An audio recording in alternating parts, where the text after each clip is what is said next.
So, where did you grow up and what was your childhood like? I grew up in the state of Massachusetts. Um, my childhood was less than stellar. I am a abuse and neglect survivor, and why that is so important within my life is the neglect and the abuse caused me to lose my teeth at 16, and the later abuse, the professional abuse, kind of came back and bit me. But yeah, I had a pretty challenging and dysfunctional family, and it's like you have to relive things when you go back, and I try not to do that. But the best way to kind of explain how I grew up is at 3 and 4 years old, I'm sitting in a barroom floor drinking Coke and chips. At 6 years old, I'm getting viciously abused for a undiagnosed physical ailment. At 9, I watched my mother whip a kitchen knife across the room for her accepting an engagement ring. At 11, I ended up with tuberculosis because my father was dying in the house and she refused to go against his will. And then I lost my teeth at 16. So kind of not the greatest upbringing. Yeah, wow.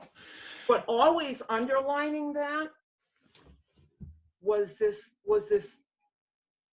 energy inside me that knew I had a voice, knew I had something to offer, and that thing is what kept me on the straight and narrow for so long, that ability to be able to drift off somewhere else. And that was music for me, that was singing for me. So these are all things that are kind of intertwined in my story, and makes it a little difficult with my now cognitive issues to explain things well. But I wanted to clarify that, we didn't have any medical treatment unless you were dying. There was next to no dental treatment. I ended up with an abscess at 15. And that's when the school finally stepped in and said, look, this girl needs major dental work. It has to be addressed. Unfortunately, by the time she did address it, the teeth were so bad that it was beyond her capability financially to save them. So the best way out was to remove them. And so they removed all but the bottom 6. Those were the only ones that were savable. But by doing that at such a young age, where your mouth isn't fully developed, it's still developing, that caused my upper jaw to atrophy immediately. So over the years, I became what's known as edentulous, which is toothless. And my bone had atrophied so severely that if you took your index fingers and placed it on the sides of your nose, the flange of your nose, that's where my actual bone ends. So when you smile, like if I were to smile, there's nothing there. All you would see is a slight hint of a bar that's still attached to my implants. Wow, that's pretty traumatic thing to have to go through at Yep. 16. Yep. It literally set the precedence for the rest of my life. The insecurity, there's no doubt in my mind, and I can say this honestly now, there's no doubt in my mind, had I been in a loving environment, in a family that accepted me, there's no doubt in my mind I would have been on the stage. I would have been singing at 6 years old. But I didn't have that. And this is a woman that did everything in her power. She only wanted boys. Girls were nothing to her. I was insignificant. I was a burden. So I carried that for a lot of years. Like I said, it set me up for my adulthood in a really bad way. Well, that is pretty horrible to have to experience as a child. How did the dental problems as a teenager, if at all, impact your singing? It hid me. It made me hide. This is your instrument. This is what you need to sing. And the embarrassment and the pain of knowing that I would be judged. I wouldn't be able to effectively do my craft as I wanted because I'm inhibited. So any singer knows, you need this. You need your teeth, you need your saliva, you need every part of your mouth functioning to be able to do your singing. And that was inhibited right from the get-go. And as I look back, it's almost like she knew how much the music was in me. And it's like she made it her sole purpose that I would never achieve that. And sad as it sounds, that is the honest to God truth. That's my assessment in retrospect, looking back. Right. Wow, that's absolutely horrific, Deann. So here you are at 16 going through this big dental crisis. Yep. And what happened in your life? We didn't get the work complete. Something happened. She couldn't finish paying. I never got the bottoms. So I basically had a denture and 6 front teeth. And through the years of using your back to chew, your molars to chew, and instead I was using my front. And in effect, what I did is I ended up breaking this bone down so badly that I didn't have bone to put implants in. So that's what I mean about the atrophy. When your mouth isn't even done growing, and what you have to remember is your teeth stimulate your jawbone. When you remove those teeth, the body says, well, there's nothing left there. We don't need to send any blood or blood supply, and what that does is that creates that jawbone, it instantly puts it into atrophy. And if you have a denture that's not fitting right, if you're not being checked, every so often by your dental professional, it can cause more wear and tear, and that's exactly what it did to me. So. How long was that process? 27 years. Okay. So folks who aren't seeing you, approximately how old are you? I'm going to be 58 this month, the end of this month.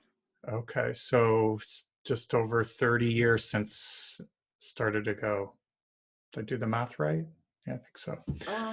Yeah, probably. Yeah. And so in your journey along this path, what happened next? I ended up divorced. I got married, which was probably the worst thing I could do because I was lost. I was totally lost as a teenager. I had no life skills. I was isolated from everybody. I grew up alone. So, I made a lot of mistakes and a lot of bad decisions. And then I met my husband, my second husband. Sorry, just going back to the first marriage, how old were you when you got married? I was 19. And so how I literally had just left my house and was off on my own, and I meet the first guy that comes along, and went off and did my thing. Like I said, I had no skills. I had no life skills. I had no, to make a good decision. And here's somebody who's giving you love and attention. There you go. So when you grow up for 18 years and all you ever hear is how stupid you are, how ugly you are, don't smile, don't talk, keep your head down, use your back because you don't have any brains, 18 years of that really wears on you. And so you get somebody who's, talking the talk and uplifting you and yeah, you're gonna gravitate to that. For sure. How long did the good times last with that marriage? Not too long. I ended up going 10 years, and we ended up having an argument, and he literally beat the crap out of me. Broke Oh, my nose. I had just got brand new teeth. He snapped teeth off of the denture, black eyes, the whole 9 yards. And of course, they're always sorry. They'll never do it again. You know, you've heard it over and over. And in the back of my mind, I'm going, is this what I want my boys to see? oh, so you had Do kids I? by that point? Yep, I had 3 boys. Do I want my kids to be in the same situation I grew up in? No. And for a whole year, we managed to make it work. And then he did it again. And he choked me so much that I saw stars as I was holding my youngest son's hand.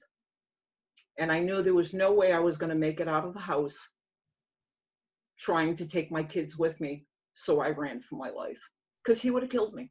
Absolutely would have killed me. Oh, Now that must have been so difficult. it was.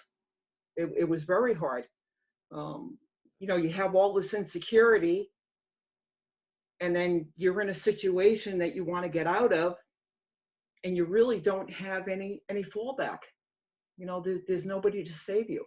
Yeah, your family wasn't going to be supportive. Nope. You made your bed, you lie in it. So, you know, I had to make the best of it.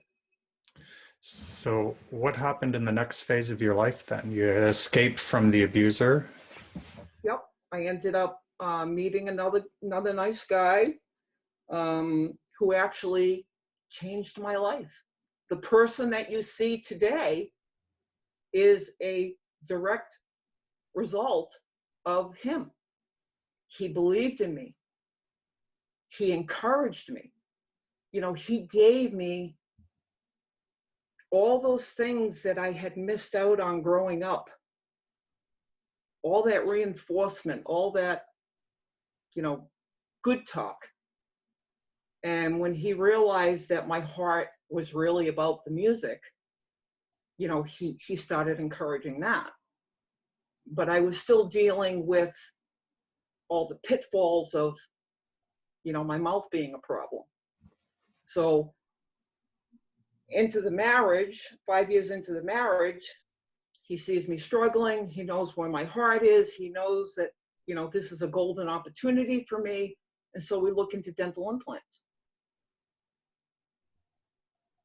And that was 2001, 2002. Started looking into it. There wasn't the access to the internet like you have now. There wasn't a lot of information about it. I did some asking around within the dental community, and the name was dropped. I went to see him, and we decided to try and do implants. He tried to take bone from my chin. So I was sliced on the inside, and then he tried to harvest the bone to put up into the upper jaw. Unfortunately, he was kind of ill prepared for my particular case because I'm such a severe case, and it didn't happen. And I thought I was going to be out the money that I had paid him. And I got another referral, and I went to see that guy, who was Dr. Ray English, excellent surgeon. And he had told me that trying to do it from the chin was a complete waste of time, that the bone had to be harvested from the hip in order to harvest enough bone to give me support for the implants. So I spent 3 days in the hospital. He harvested the bone. The implants were placed. I have 6 implants on the top, 5 implants on the bottom. What I had was called an overdenture system. So you have 6 implants, and then on the implants you attach a bar, and then on that bar you would put your overdenture on, you close the clasps, and done. So I have all the implants. It's a process. You've got to go back every couple of months. You've got to put healing caps on, the whole 9 yards. Everything was great. Everything was, it couldn't have been more perfect. You know, I did really well with the surgery. I did really well with the implants. There was no problem. And then I go to the prosthodontist. What kind of a doctor is that? Prosthodontist is somebody who specializes in the bones and structure of the face. Okay. So when you want somebody to rebuild your smile, you really want to see a prosthodontist. And I really try to get people to understand that, focus on that specialty. Focus on the person who does one thing and does it well. So that's what Dr. Ray English does. That's all he does is implants. Everything was fine. I go to the prosthodontist, we do the workup, and I get delivery, and right off, I can't get the overdenture on. And he's watching me. And I look to him, to the professional, to say, well, I can't get this on. It's not going on. And he's watching me bite and chew and bite and use my fingers to try and push the thing up. And then finally I get it and it closes, but I had this immediate feeling of a vice grip. Like if you took a belt or a piece of rope and I hung it over the bridge of your nose and hung my full body weight on it. That's what my face always feels like. That's what it's been like for 14 years now. Oh, to this day? Yeah. Oh, yeah. So you're in constant pain? Yeah. Oh my God. I couldn't say pain now. It's more like discomfort because I've lost so much bone and tissue. So it's not as difficult. But when I first got it, the pounding, throbbing pain was, and you have to remember that I'm looking at this like it's my second chance. Like I'm going to be able to do the things that I waited my entire life to do. And I was so happy to have a functioning smile that I overlooked it. If he's telling me there's no problem, there must not be a problem. You wanted it so bad. I wanted it so bad. I was willing to do anything and everything, put up with anything I had to have that functioning smile again, to be whole, to have my self-esteem. You know, that was paramount to me. So to what ended up happening that I didn't realize until 9 years later, when I started piecing the puzzle together, is when they design these devices, your implants are designed to carry a certain amount of load. And when you're biting, you know, you're putting these constant forces, you know, on your teeth and your jaw, and your teeth actually move ever so slightly in your mouth. Implants don't. And what happened was the implants were overloaded. It's called overload. And I have the definition. Actually, I can read it to you so that the audience understands, you know, what it is. Occlusional overload is the primary cause of biomechanical implant complications, which include fracture and or loosening of the implant fixture and or prosthetic components. It may also disrupt the intricate bond between the implant surface and bone, leading to peri-implant bone loss and eventual implant failure. That's what happened right away. What it did was the bar that was on the implants, which was supposed to be put on actually started to do this. Bend. So every time I put that overdenture in, it flexed the fixed bar that's attached to my implants. Too much pressure on the implants, and it caused the bone to start receding right away. You can look on my website on page 3, and I've documented from 2006. You could plainly see I had a rash. I was complaining about metallic taste, burning. My throat was burning. Everything was burning. Everything was throbbing. I kept saying, I have a vice grip on my face. Is this right? And he would say, well, it fits. So, you know, again, naively, I did not do my homework. I fully trusted in the professionals that were recommended to me. I totally bought into what he was saying, you know, that he didn't know what was wrong. Oh, it fits. Oh, I can't explain this, that, and the other. And the fact that I was going every 3 months for a cleaning and I was still losing bone and tissue at an alarming rate, and nobody said anything, nobody picked up on that. And what I came to learn over the years is there's a pattern. There's a pattern that dentists use. And it's always to turn it around to blame you. One of the great things about my story is you can't debunk it. You can't debunk it because they tell you in their own words what happened.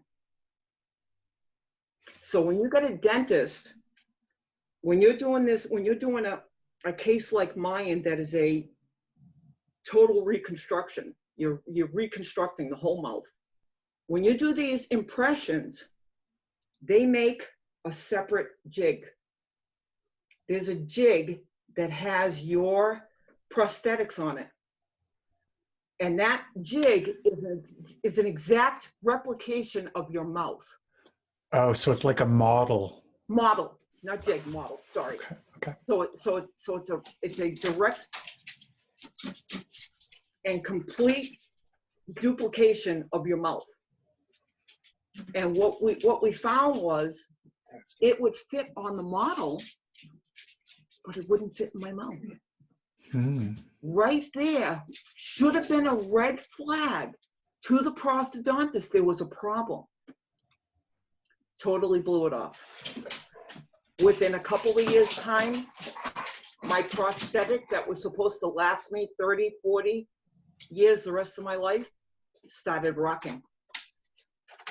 Started having a problem. It actually started to, it's a 3-point system, so you have 2 cylinders and a passive kind of little button. And so you would put the overdenture on, it seats, you close the clasps, you're done. You should feel nothing. I kept getting a spring effect, like it was pushing down.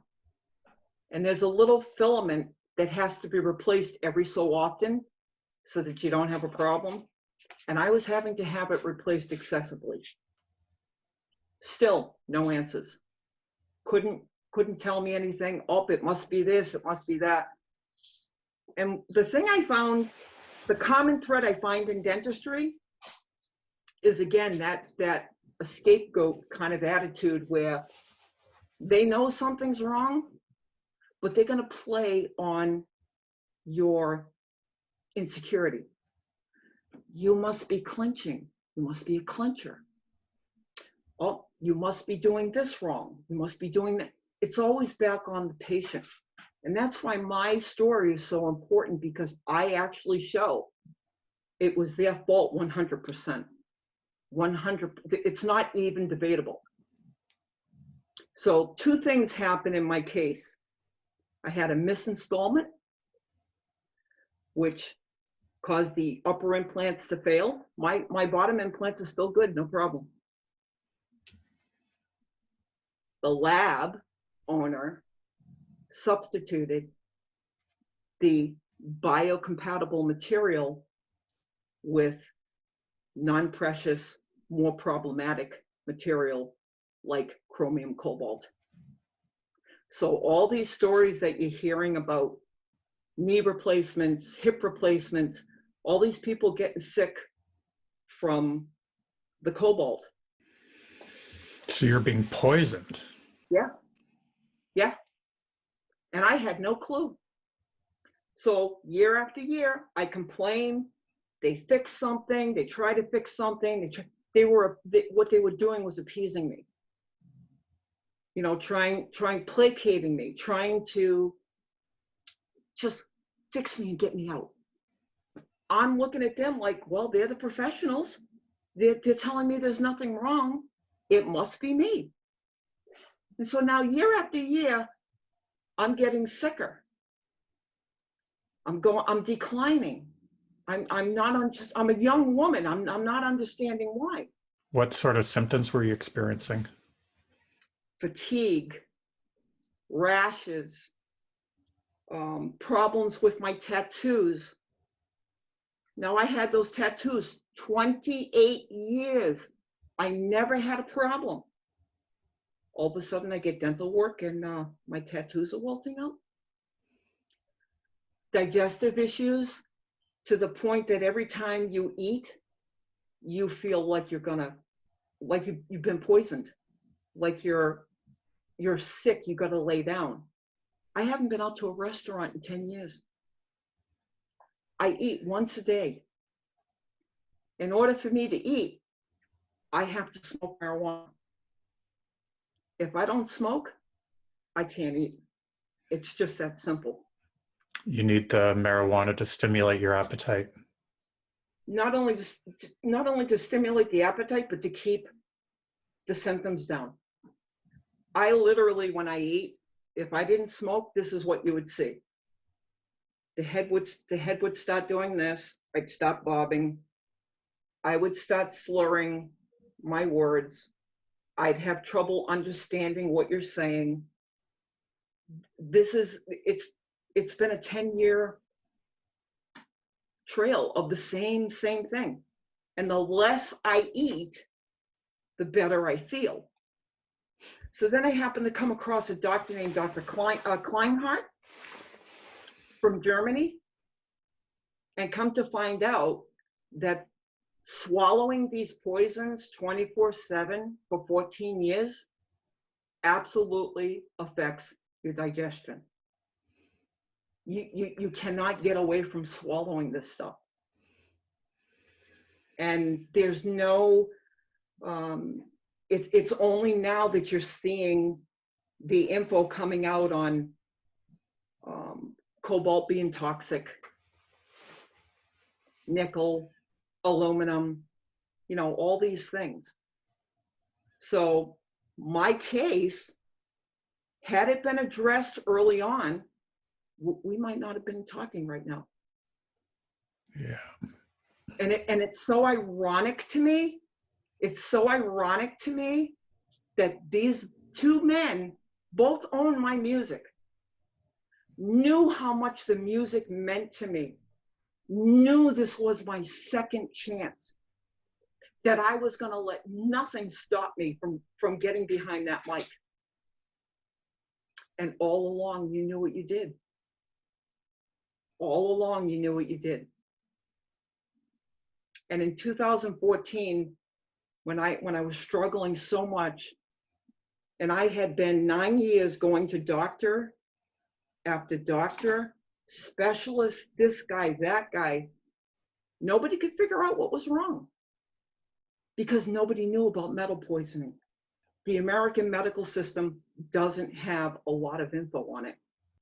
So you're kind of lost with trying to find help. And in November of 2014, I was this close. I was giving up. I was going to kill myself. I was done. I'm a burden to everybody. I was losing my ability to sing. I couldn't figure out what was going on. also have MS, which was diagnosed based on my bladder and bowel issues. So not on a spinal tap. I do have lesions in the brain, but it's important to know that I was a heavy Diet Coke drinker, and the NutraSweet can actually cause your brain to have lesions. Wow. So, that's important to note. So while they were using the MS as a scapegoat, I'm questioning it because I'm mentioning to my neurologist, look, I've got this going on. That's not related. I've got that going, well, that's not related. That's a histamine reaction. The hands, the touching metal, for no reason, they'll swell up and get noticeably red, extremely red. And I couldn't figure out what all these things had in common. And so this girl said, go see this doctor. I'm telling you, he will not give up until he finds out what's wrong. And I said, do you know how many times I've heard that? Okay, I'll humor you. I go to this guy. He's a allergist in Providence, Rhode Island. And I bring all my pictures, all my evidence, and he's looking at everything. He's listening to me. He's looking at my hands. And he looked me straight in the eye and said, I've never seen a case like you. I don't know if I can help you. And I broke down and I cried because I said, if you can't help me, then there's no point. I can't continue. I can't. And he said, you said all this started after you got the dental work. He said, has anybody tested you for metals? And I said, no. Nobody? Nobody's even thought of it? And I said, no. He said, let's start there. We do a panel, and lo and behold, that cobalt glowed like a nuclear reactor for a couple of weeks after the test. Then I go to Boston to see Dr. Shalak, who happened to be on with the E-Sisters fighting the FDA on the Assure. Okay, I'm not familiar with those names and that. The E-Sisters are the people that brought you The Bleeding Edge, the documentary. Yeah. I don't know if you've seen it. I think so. They're the ones that were instrumental in bringing that about. Okay. And I just lost my train of thought of where I was. So you went to see that doctor? Okay, so I go to see the Dr. Shalak, who happened to be working with the E-Sisters on the East Shore. And come to find out, not only am I allergic to the cobalt, I'm allergic to gold and tin. Guess what my dental work is made up of? So now it's confirmed. I go to the lab. I tell them, hey, I think we got a problem here. I think we got a big problem. And I tell him about the cobalt. And of course, he's playing dumb. So he gives me the chemical certificate for one part of my overdenture. Now, and keep in mind that I'm still clueless as to what's going on. I still haven't connected the dots. So in between finding out about the metals and working with the prosthodontist, I had finally had it with him. We were not on the same page. He was not trying to help me. He was working against me. He had messed up my prosthetic so much that I was having trouble chewing, speaking. I had a lisp. And this went on for like 10 months. And finally, when I went to see Richard, and he was like, he said, there shouldn't be lisping, there shouldn't be this, there shouldn't be that. So, they're dropping the ball on both ends, and they're both doing this. They're both pointing at one another. Well, the lab didn't do this, and and then the lab's going, well, he didn't do this, and I don't care. I want it fixed. All I want is it fixed. Well, Richard was able to fix the lisping. Who's Richard? Richard is the lab owner. Okay. So I worked directly with the lab owner on this, which is actually illegal, but I was to the point where I was just shredding to pieces in frustration, because in 2014, I opened for John Cafferty and the Beaver Brown Band. Wow. And I had everything in front of me. The door was open. I was getting to walk through it finally. A lifetime of being denied my passion. Here it is right in front of me. And my dental work is taking me out. Now I've reached the point where it's so dysfunctional, I can't sing. He decides that he's going to put polyurethane, a dental polyurethane, in the prosthetic to fill it to try and stop the rocking. What I didn't realize was the machine that made this, the lie that he told us in 2014 in front of a witness, where he said he was selling these systems hand over fist. He believes in them, they work. He lied. He sold that machine. He no longer had the machine that made my prosthetic. And worse than that, he was the only lab, the only contact number for the manufacturer of this prosthetic, Bago, in the whole United States. I had nobody after him to work on this. So now my frustration is peaking. I've got all my audio evidence. I planned on having a meeting with them, calling them out, going, listen, this is you telling me in a witness what I was supposed to have and why. And I had brought a friend, another witness, to be with me. She was recording it. She's a nurse. And the problem was she thought that it was going to be easy to kind of tug on their strings a little bit to go, hey, look, she's suffering. Don't you guys want to do the right thing and fix her? And she didn't realize that they had no intention of doing that. Their only concern was with their, what's the word? Their reputation? Yes. And he even says that. He even says that to me. You're trying to ruin my reputation. And I went, so that's all you think about? You've watched me for 9 years suffer. You've watched me decline. You've seen the rashes. You've seen the dysfunction, and all you care about is your reputation. And it ended up being where Richard basically said, good luck trying to convince the public nobody's going to believe you. And in 4 years' time, I've lost almost every friend I've had. My family turned on me.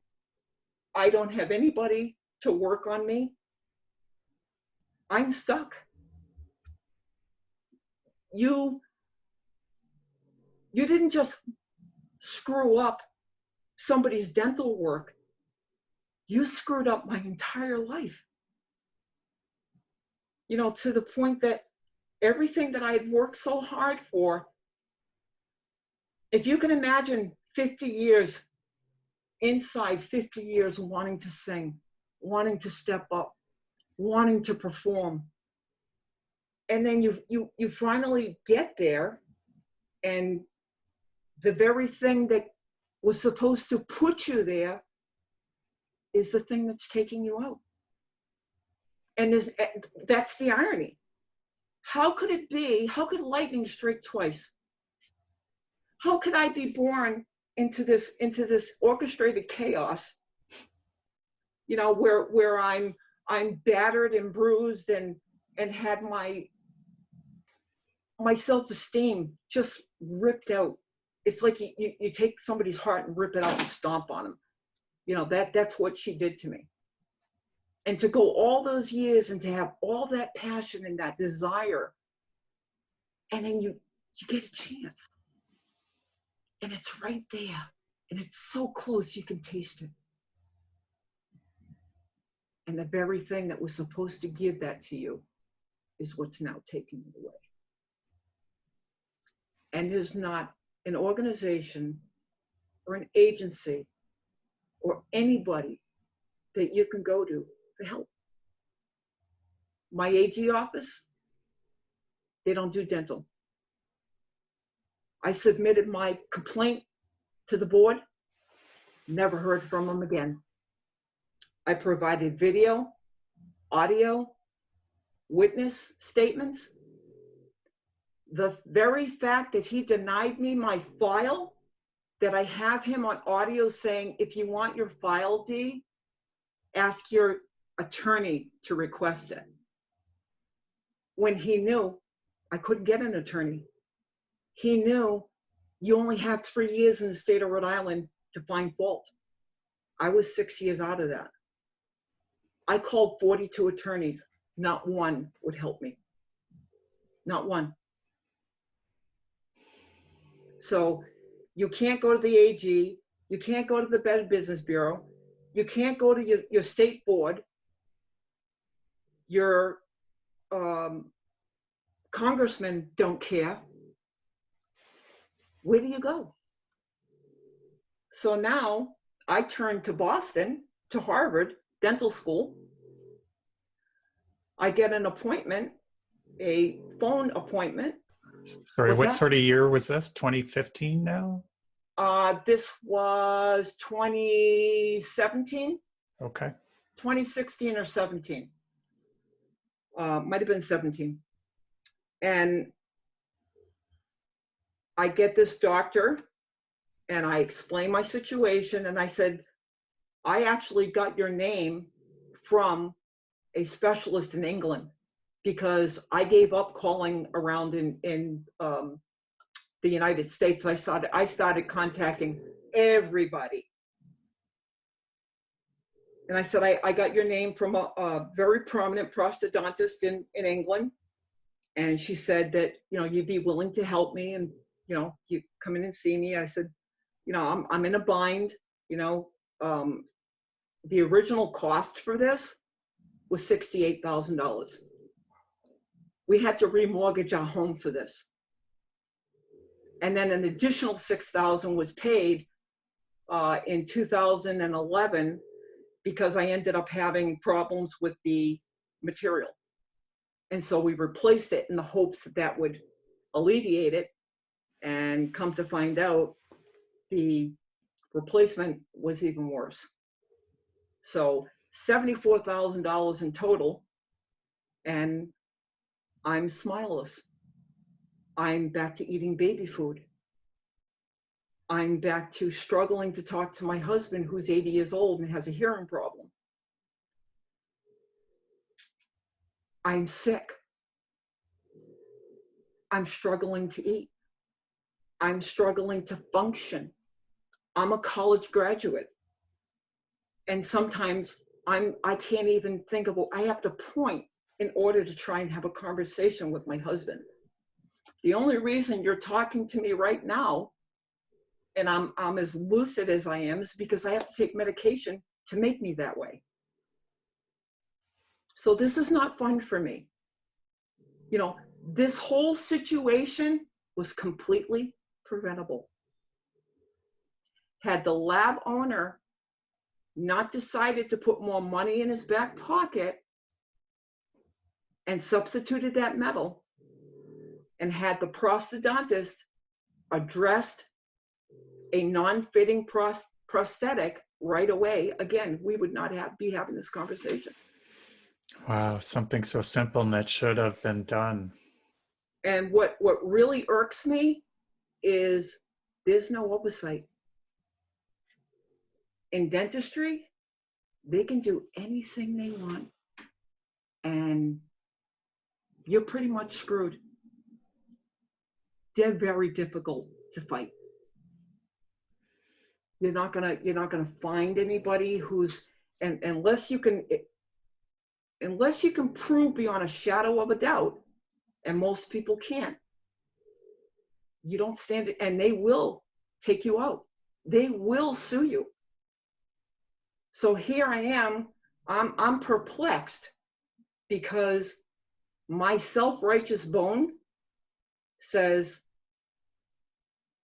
why do I have to worry about being sued? I proved beyond a shadow of a doubt what you did.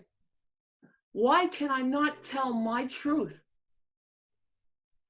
I can still be sued. The attorney said they might not be able to sue you successfully, but my question is, can you afford to be sued? I cannot. So it kills me. Here I am, I'm the only story in the United States that can prove beyond a shadow of a doubt with audio. And I can't tell my story. I have to live in fear because somebody's reputation is more important than somebody's health. So doing this podcast is a risk for you. Yeah. And oh my God,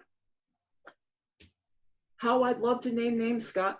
How I'd love to say it's Dr. Such and Such, and it's this lab. But by doing that, I open myself to attack. And if all they care about is their reputation, you can bet they're gonna come after you. Yeah. And so the dental industry is self-policed, like the Yep. physician? Yes. Even worse than physicians. You've got people who are jumping into specialties without any real training. They can jump from prosthodontist to periodontist to whatever happens to be the most financial gain. That's what they go with. So that's what happened with the dental implants. When dental implants first came out, the ones putting them in were oral surgeons.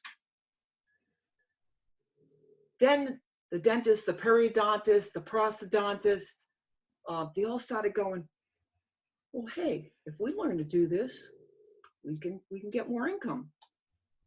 And so now you started having everybody and their brother taking these courses, and some weren't even in-depth courses, they were over the weekend.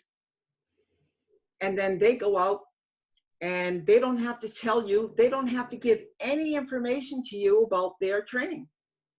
Go take any dental website, go look right now and see their qualifications. They're going to tell you what school they went to. They're not going to give you any idea of when they graduated, how long they've been doing this. They're free to deceive you and tell you whatever they want. And they love people who are uneducated. The less you know, the better they like you, the more they want your money. Because when you run into a problem, you're not going to figure it out. And that's what they banked on with me. They thought I'd never figure it out. And in 2013, an attorney, one of the 42 attorneys that I called, when I told him what I was suspicious of, that's when he told me, he said, record. And I said, record what? He goes, the conversation. I said, I can't do that. It's not legal. He said, yeah, it is. In the state of Rhode Island, it's legal and admissible in court. He said, and I'm telling you to record. Once I started recording, that's when I started catching them. That's when they started making mistakes. And the biggest mistake Richard made is on that audio. He tells you exactly what he did. He knew the bridge work wasn't right. He knew he substituted those metals. Did he do anything? Did he help me at all? And on page 1, the last audio, in the last 20 seconds, you will hear his tech tell you the way that they figure out what metal they're going to use on you is according to the metals market. Whatever the cheapest metal on the market is, that's what you get. So despite his advertisement, which is on page 3, that says he uses all titanium for biocompatibility, and he said that in the audio, that I had all like metals. And the reason that they don't do non-precious is because, oh, it's such a nightmare. I know exactly what that nightmare is. I'm living it. I'm living proof of what that nightmare can be.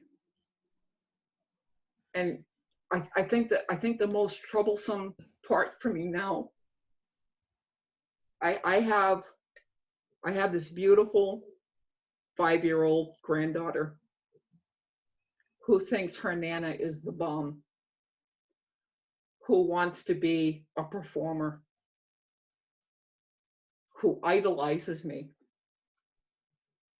And I can't work with her. I can't visit with her. How come? Because I'm sick all the time. Ah.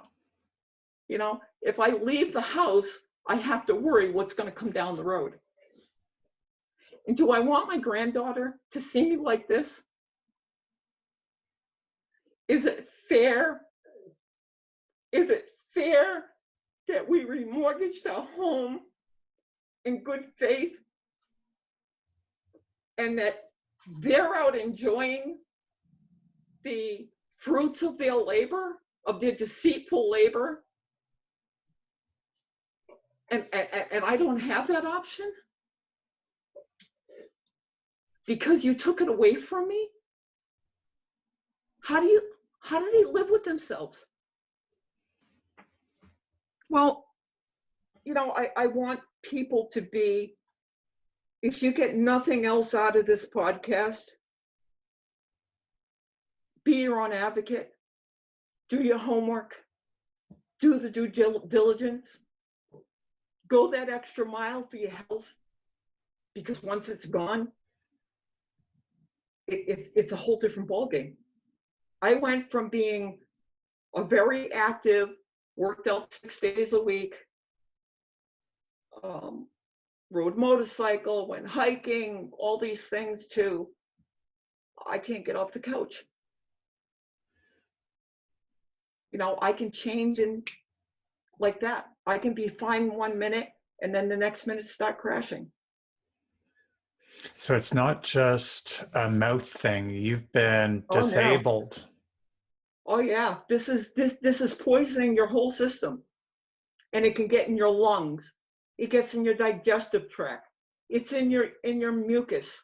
It's everywhere, and they think cobalt goes into your organs. You know, I've had doctors tell me that. So this is way beyond a dental thing. This is literally poisoning my system. And I came across a, I believe it's called Steel Standing, STEEL. And it was a woman whose mother had a knee replacement. And she was a pianist. And she noticed that after she had the knee replacement, her hands got weak. She's having a lot of problems with her hands. A lot of the problems I'm having.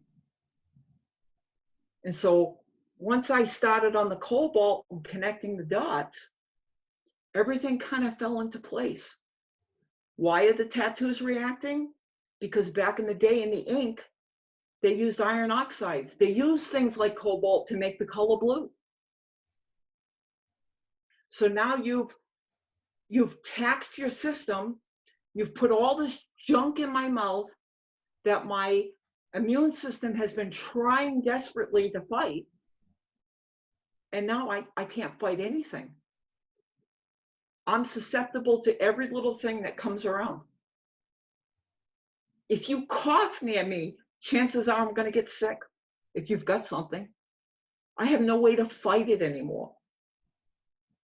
So they think that the poisoning has affected my glands. My sublingual glands are now stones. They're two little stones in my throat. I no longer make saliva from there. My saliva comes from the other gland. My mouth is chronically dry.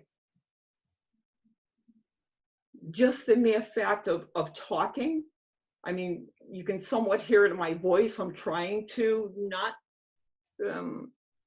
let you hear that, but I'm struggling.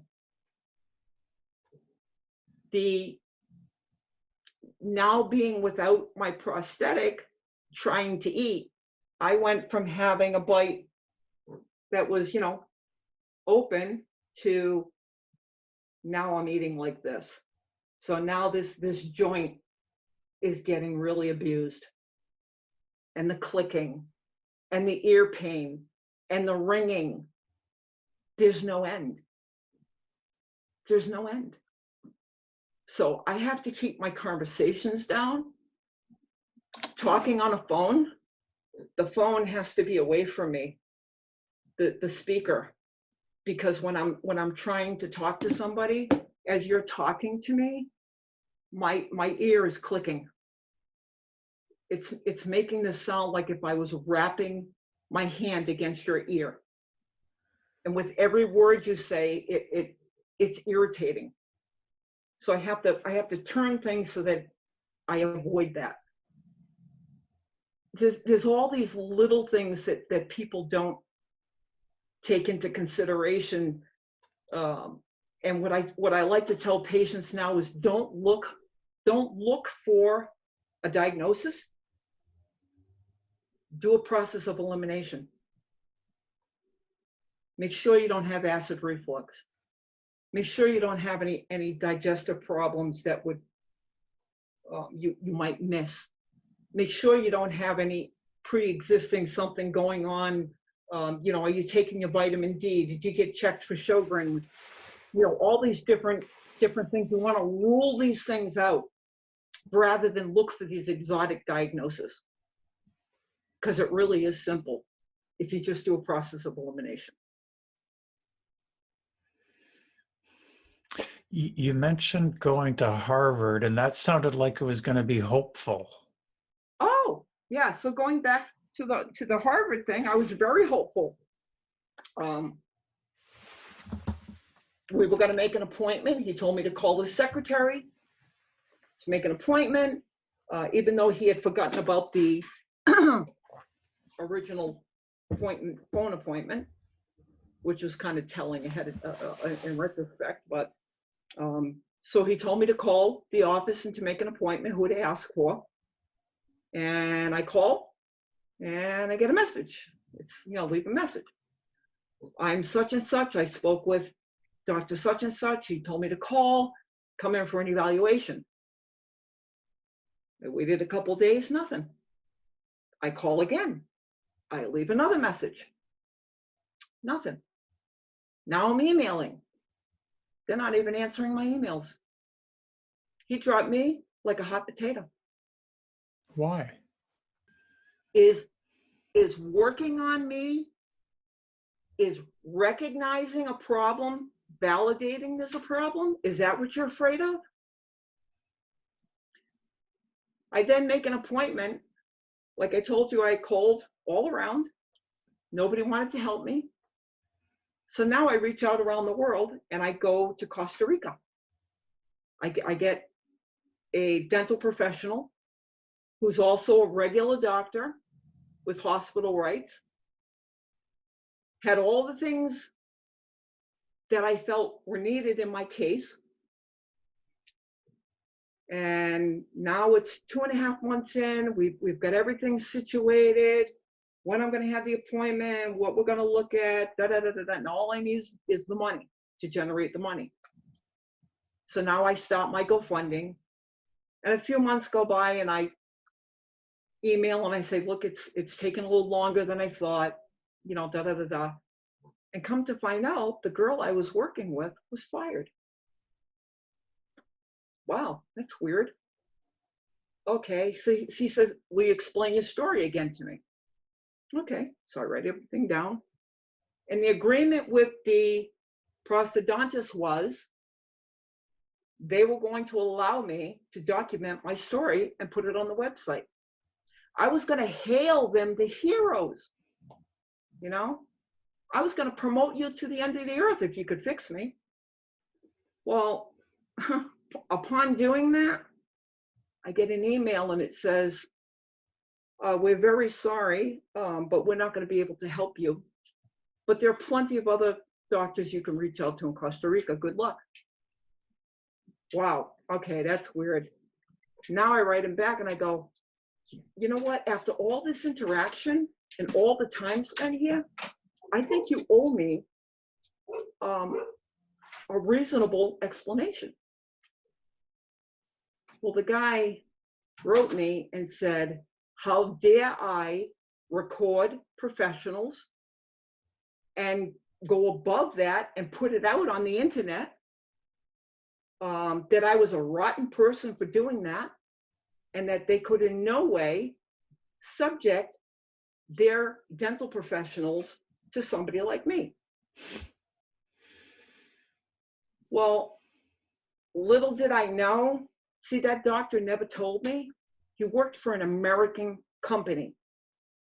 He didn't work on his own, he worked for a company. And when they found out that that girl was willing to let me put the story up on my website, that's when they fired her.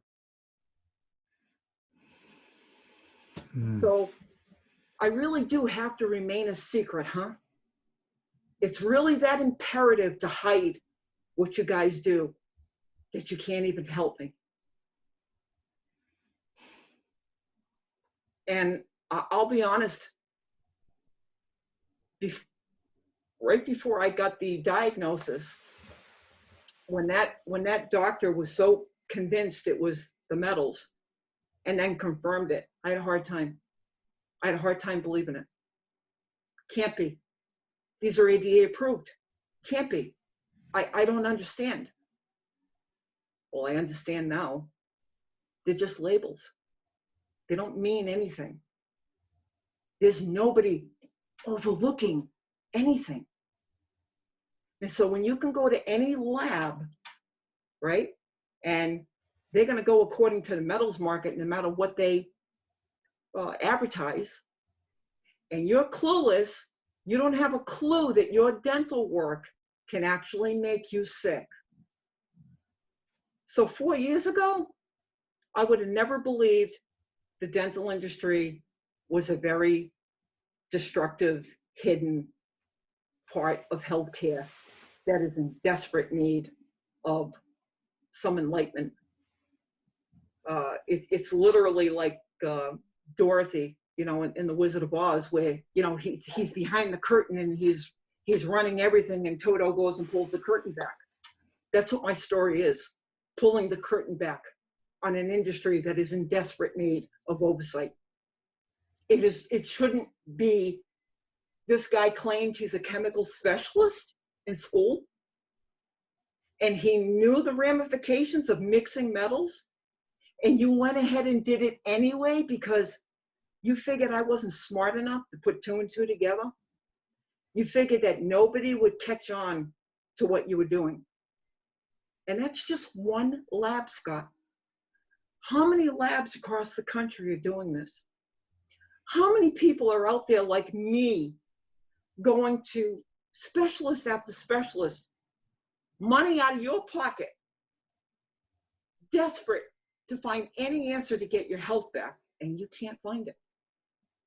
And they start calling you a hypochondriac. You're looking for sympathy. Well, maybe you should have taken care of your teeth when you were younger. You wouldn't have this problem now. You know, I've suffered so much ignorance and hateful retort. I fell through the cracks as a child. People knew. People knew. And nobody said anything. And here I am, 58 years old, and I'm falling through the cracks again. And people know. And nobody's doing anything. The dental board knows they didn't do anything. The AG knows he didn't do anything. My state reps know they didn't do anything. Channel 12 News, oh yeah, we report everything. Just bring it to our attention. Never heard from them. Why? Well, maybe all that advertisement on your news website with all the dental professionals and all the medical professionals, they don't do that for free. Those people, those professionals are paying for that advertisement. So they have a vested interest in protecting that. Oh, I see. So what you're saying is that local channel gets advertising fees from the local doctors and dentists, and therefore that sort of is not an incentive for them to do any bad news stories about their profession. It's more conflict of interest, wouldn't it be? Sounds by it. doing so. Yeah. So again, this is more than a dentist. This is more than just removing my smile. This is a health issue. This is something that I have to worry about every day. Am I going to develop cancer? You know, how long am I going to suffer like this? What am I going to do when my implants finally fail? I have nowhere to go. I can't generate the money. I have to pay in full again, if not more, to fix this mess that they made. So it's very hard. It's a really bitter pill to swallow. Okay. Become an advocate. Tell me about that. I have a very self-righteous bone. I hate injustice. I hate anything that hurts people. And the website, my work started out as just my story. That was the genesis, just telling my story. But then I started coming across people who were having problems dentally. And then I came across a girl named Tina Gomes. And she was my first introduction to advocates in dentistry. And she's all about transparency, where if a dentist has an infraction, he's been reprimanded, the patient has a right to know. Well, 10 years later, she's still arguing that point and hasn't gotten anywhere. You still aren't entitled to know anything. And they do things, I'm going to use this as an example to show you how deviant they can be. Not all professionals are like this, but there are quite a few. And I came across this video, and it was a dentist doing he was going to surprise his patient with a new smile. So there was no, he didn't get his permission. There was no informed consent, nothing. He just goes about, puts this, you know, some crowns on and everything, and the guy's so happy. Tears, he's just overjoyed. And I'm thinking, oh my God, I want this guy. I'm going to put him on my website. What an awesome thing he's doing for people. But something wasn't rubbing me right. Something didn't feel right to me. And so I said, you know what? We'll do a little investigating, because that's what scorpions do. We're noted for being great investigators. And so I put that skill to work. And I found that guy. And I found that he was reprimanded by the dental board because he had a little side business along with his dental business selling prescription drugs. So then I went, I get it. Little PR, doing the video to divert attention from what really went down. Then I hear him on, there's a show called Dental Town, where this guy interviews dentists, hygienists, the whole 9 yards. And it's a video. And I'm watching. And I'm watching the look on the host's face as this guy's saying things. And I'm going, ooh, we're going to all have to get up on top of a table here pretty soon. It's getting so deep. And the guy asked him, he goes, so how many crowns do you do a month? Oh, I do X amount of this, and I do so many of that, and I do, 50 implants a month, and just exuberant amounts of things that just aren't realistic. And you could tell the guy wasn't buying it. You could tell by the look on his face that he felt uncomfortable. So it's all this smoke and mirrors. It's all this pretend, and everything's ADA approved, and there's been this study and that study. Well, how come all the studies that are coming out in the last couple of years are all saying, we don't have any research. We need research. We need long-term studies. We don't have them. So all these dental professionals that are out there telling people, potential clients, potential patients, oh, they're good for a lifetime. If you take care of them, they're going to last a lifetime. That's not true. If any one aspect of that procedure is not done correctly, this is what you get. And the fact that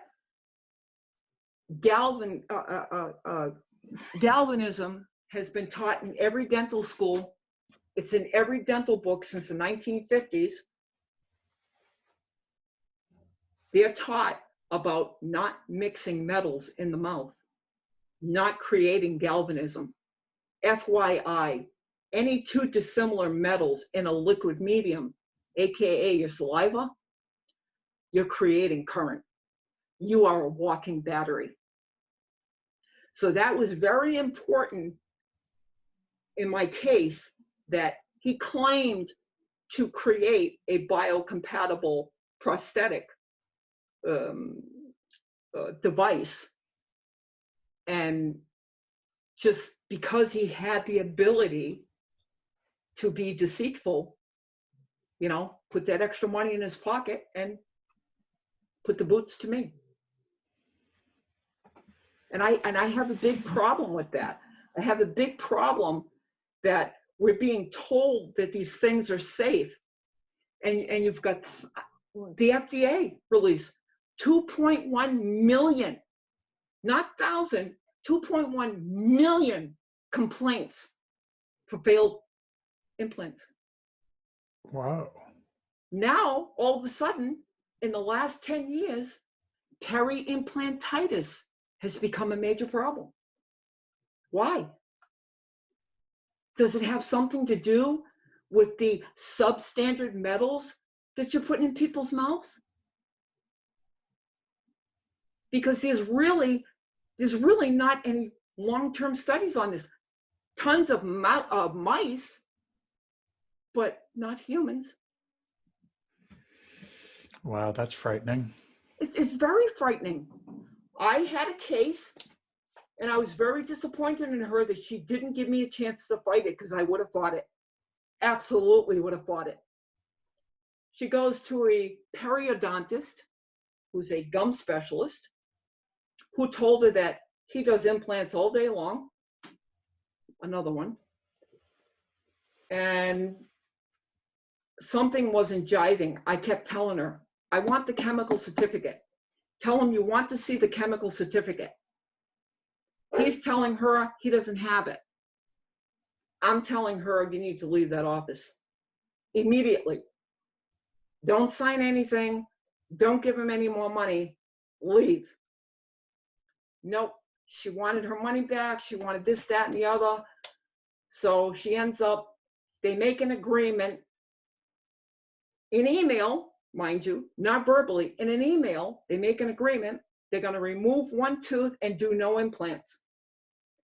They gave her medication the night before. She takes the medication the day of. Now she's loopy. She doesn't know if she's coming or going. He gets her husband to sign on the dotted line for her procedure.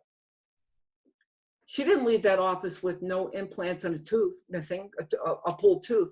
She left that office with the tooth that he was supposed to pull and 2 implants. Why did I want that chemical certificate? Because she's got a pacemaker and she's allergic to aluminum. And I wanted the proof that you were providing a quality implant for this patient. She has no idea what's in her mouth. Wow. So she, so desperate, it sounds like, that she was willing to take the risk of going to this guy not knowing exactly what he was putting into her mouth. Even though they made an agreement that there would be no implants and a tooth would be pulled, to leave that office with the exact opposite of what was agreed. Her husband signing a paper for a procedure, that's illegal. You can't do that. The patient has to sign for that procedure. She wouldn't fight. I'm going, call an attorney. You have a case. This is my opportunity to bring this to light, to what people are doing. She wouldn't do it. How come? Too afraid. And that's something I'm not understanding, because not only do I have an educational website, I have a group as well, you know, where I try to support other patients of harm. Just while I'm thinking of it, and if you want to share, what are the names of your website so people can find you and your info? The website is called welcome to TODDS.com, and that stands for D's Dental Story, not, you know, Dr. Dentistry. It's a pun. I have a dental group, The Deceiving of Dental Patients, where you can come, tell your story, share your story with other like-minded people who are in the same boat.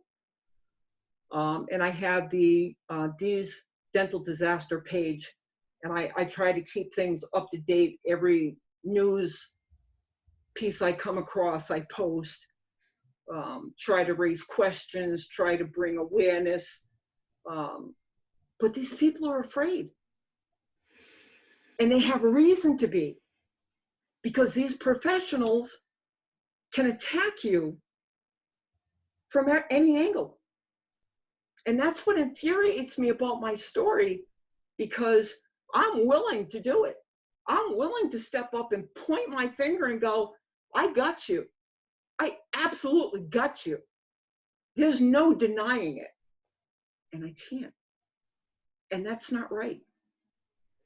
I shouldn't have to be suffering, lose my best friend, which was my voice. That's what got me through all the bad times. You know, whenever I had that insecurity or was having a bad day, I could sing to myself. I could hum to myself. That was my twin. You know, that helped me weather so many storms. And to lose that, I might as well be dead now. Is there a place on the internet where folks can listen to you sing? Yes, you can go on SoundCloud.com, look up Deann Merchant. You can find my originals and my covers. I'm also on Reverb Nation, where I've got just years and years of audio. Like, I have music from that range from folk to rock to blues, and what was unique about my voice is I could do Whitney Houston in one song and switch it up and be Janis Joplin in the next. Wow. That made me very unique and well respected. You know, I only had 7 years behind the mic, and I tell the people that I worked with, those were the best 7 years of my entire life. To work with these seasoned professionals to have their support, to have their respect was so huge for me. It was so uplifting. It was like breaking an armor of insecurity. And to be able to step out on a stage and have people really enjoy what you brought, you know, to the table. So in those 7 years, in the 7 years that I was behind the mic, I was able to create my own music. I was able to support a rescue charity. I raised over $1,000 for my rescue charity. I actually have 2 entries in a very unique website. It's called dustmybroom.nl, and it's a dedicated website to all the renditions of that song by Robert Johnson. So, you know, that's huge for me. To have worked with Willie Dixon's granddaughter, you know, on a remake of one of the famous songs, to have a chance to go out to Chicago, even though I didn't get to go, you know, there was still the opportunity there. And just to have that validation that I had something worth listening to. I had something to offer. I really did bring something to the table, you know, that could have been there 40 years ago. Yeah, you've experienced loss on every level. Yeah. Yep.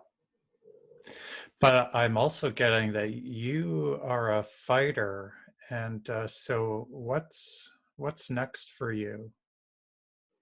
Just to try and continue the advocating as long as I can, and I am losing that battle now.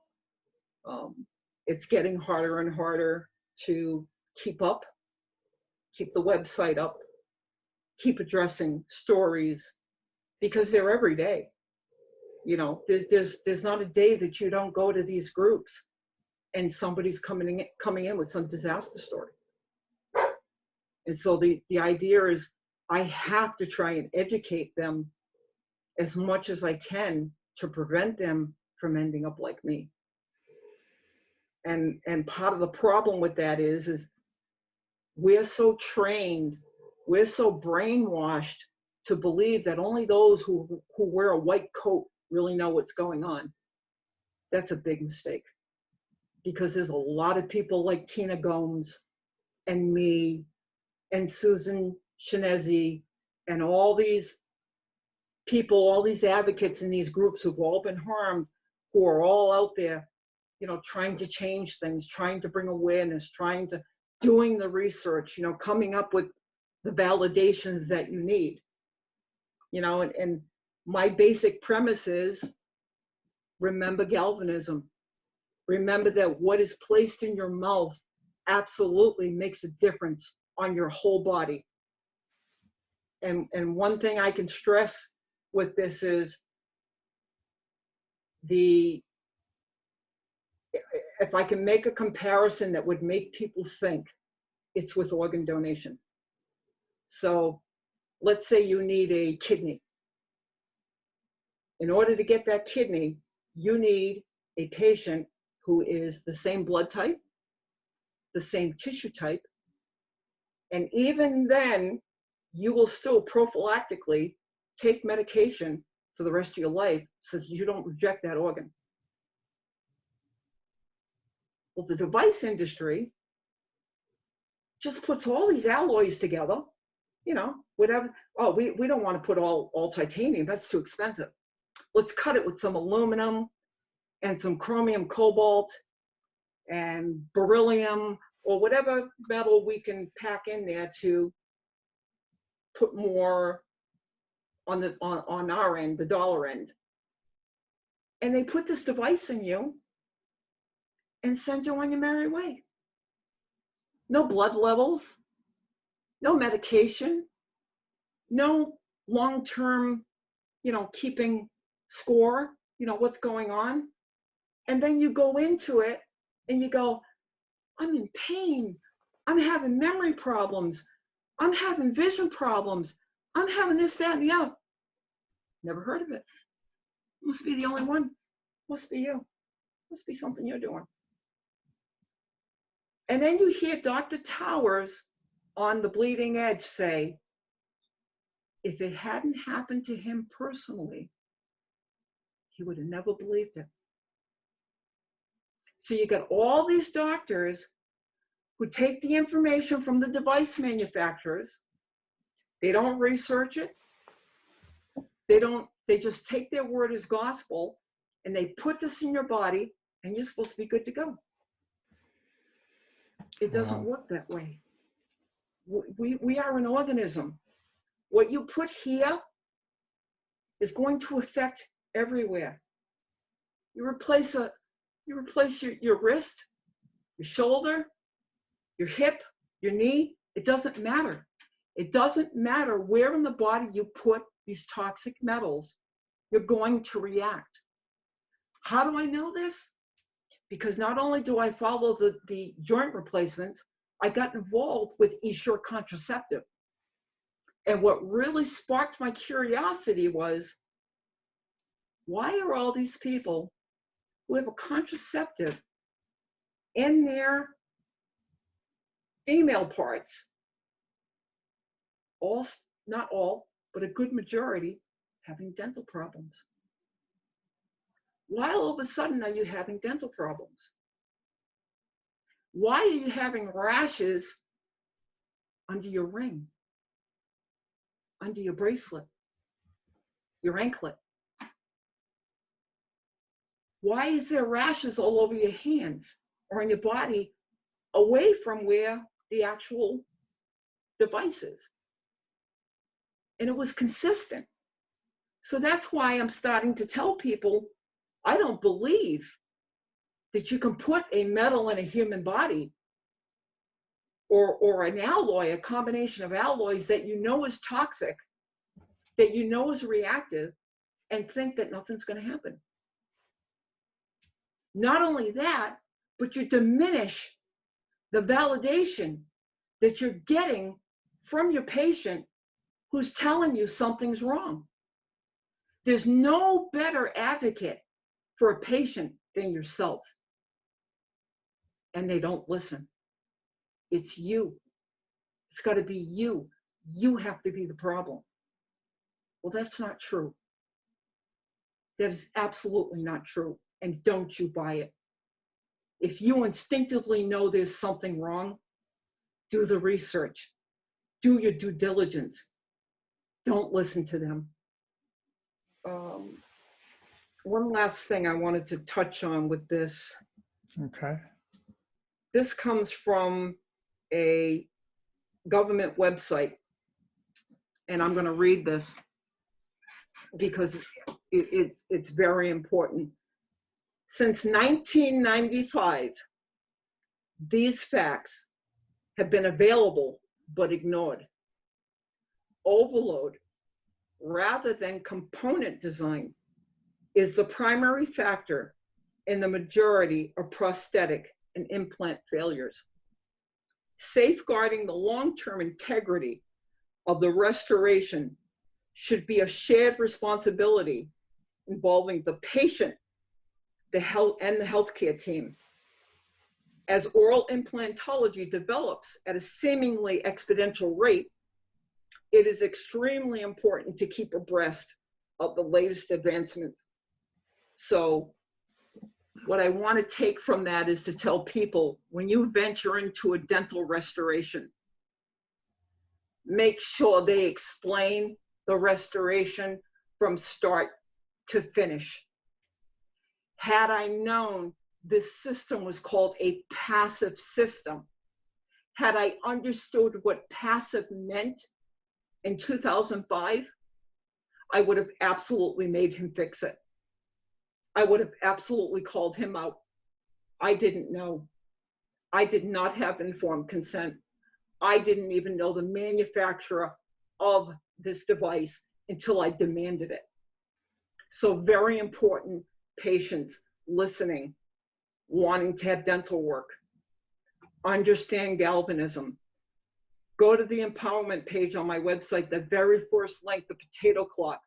Read the article, review the video, understand what galvanism is and how important it is before you go to that dental office, because he's going to sell you on whatever he can to get you in. And you don't want to end up like me. So that my motto on my website is learn from my mistake. Don't become one. Well, those are wise, lived experienced words. Thank you so much, Deann, for sharing your story, as traumatic as it's been. But you're also making meaning out of it and creating a space for other people that have had your experience to find support. So that is incredibly important. I just want to tell people my website is there. The Empowered Patient has tons and tons of useful information. Take advantage, learn about metals, learn about your anatomy. And again, if you got an instinct and it's telling you something, follow it. Don't take their words as gospel. Okay, here we go. Yep, take 5.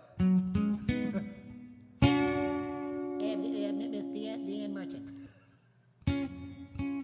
See, every time he does that.